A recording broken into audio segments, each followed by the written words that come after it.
Sveiki, šiandien norėčiau pamokyti jūs, kaip pasikeisti sėdynę. Yra du sėdynės tvirtinimo būdai. Vienas iš jų, kai balnelis tvirtinamas šešiakampiu varžtu arba slankia ovalo sistema. Kitas būdas yra, kai sistema yra kiaurinių varžtų sukama. Naudosime 6 mm šešiakampį įrankį.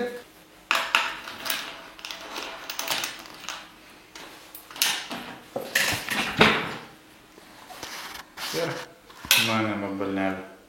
Ši sistema būna dažniausiai vežima 13 arba 14 raktu. Ši čia yra 14, tai būna dar sukasi, kad veržliai iš vienos pusės arba iš dviejų pusių. Čia yra iš dviejų, tad visiškai nesvarbu, iš kurios pusės atsuksite.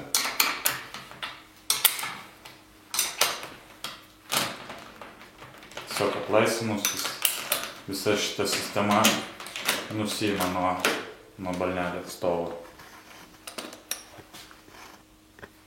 Taisyklinga balnelio padėtis, kai balnelis yra horizontaliai. Netaisyklinga padėtis, jeigu snapas yra į viršų arba snapas į apačią. Taigi pastatome balnelio snapelį, kad būtų tiesiai horizontalioj padėty.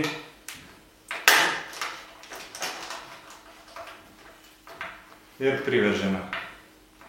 Sėdynės vamzdis nurodo, kad veržti reikia 22 Nm, tad naudosime specialų įrankį, kurio pagalba mes tai ir padarysime. Taigi su šio pagalba mes niekada neperviršime varžto, kadangi gamintojas nurodo, kokia galia yra saugu veržti. Kai įrankis tai padaro, reiškia užveržiame iki tiek, kiek reikia.